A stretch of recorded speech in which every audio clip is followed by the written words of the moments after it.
ಸ್ವತಃ ನಮ್ಮ ಯೋಗಿ ಆದಿತ್ಯನಾಥ್ ಮಹೇಂದ್ರ ಹೇಳುವಂಥ ಶಬ್ದ ಅದನ್ನು ಇಲ್ಲಿ ಕಾರ್ಯರೂಪಕ್ಕೆ ತರ್ತಾ ಇದ್ದಾರೆ.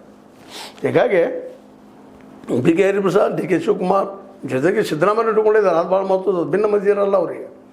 ಅವರು ಹಿಂದುಳಿದ, ದಲಿತ ಮತ್ತು ಆದಿವಾಸಿಗಳ ಬಗ್ಗೆ ಕಾಳಜಿ ಇದ್ದಂಥವ್ರು. ಅದೇ ರೀತಿ ಸತೀಶ್ ಅವರು ಸಹಿತ.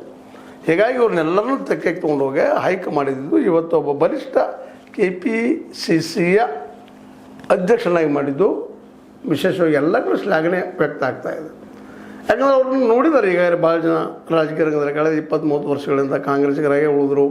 ಎಂಥ ತೊಂದರೆ ಬಂದರೂ ಬಿಟ್ಟವರೆಲ್ಲ. ಡಿ ಕೆನೂ ಆಯಿತು, ಇವರು ಆಯಿತು, ಬಿ ಕೆನೂ ಆಯಿತು. ಬಿ ಕೆ ಇದು ಬಿಟ್ಟು ಹೋಗಿಲ್ಲ. ಜೊತೆಗೆ ಹೋದಂಥವ್ರು, ಜೊತೆಗೆ ಕಾಂಗ್ರೆಸ್ನ ಉಳಿಸ್ಕೊಂಡು ಬಂದಂಥವ್ರು ಇವತ್ತು ಅವ್ರ ಕೈಯಾಗಿ ಈ ಜವಾಬ್ದಾರಿ ಒಪ್ಪಿಸಿದ್ದಾರೆ.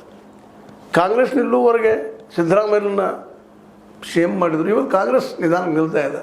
ದಕ್ಷಿಣದ 4 ರಾಜ್ಯಗಳಲ್ಲಿ ತನ್ನ ಅಸ್ತಿತ್ವವನ್ನು ಬೆಳೆಸ್ಕೊಳ್ತಾ ಇದೆ. ತೆಲಂಗಾಣ ಆಗಿರ್ಬೋದು, ಕರ್ನಾಟಕ ಆಗಿರ್ಬೋದು, ಕೇರಳ ಆಗಿರ್ಬೋದು.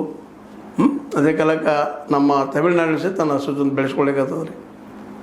ಮತ್ತು ಉತ್ತರದಲ್ಲಿ ಒಂದು ಈಗಾಗಲೇ ನಿಮ್ಗೆ ಗೊತ್ತದ ಹಿಮಾಚಲ ಪ್ರದೇಶ. ಇವೆಲ್ಲನೂ ಇವತ್ತು ಒಗ್ಗೂಡಿಸ್ಕೊಂಡು ಹೋಗುವಂಥ. ಇದೇ ಸಂದರ್ಭದಲ್ಲಿ ಮಮತಾ ಬ್ಯಾನರ್ಜಿ ಸಹಿತ ಇವತ್ತು ಅವ್ರನ್ನ ಹಣಿಯುವ ಪ್ರಸಂಗ ನೋಡಿದಾಗ ಅವರು ಸಹಿತ ಇವ್ರ ಜೊತೆ ಕೂಡಬಹುದೇನೋ.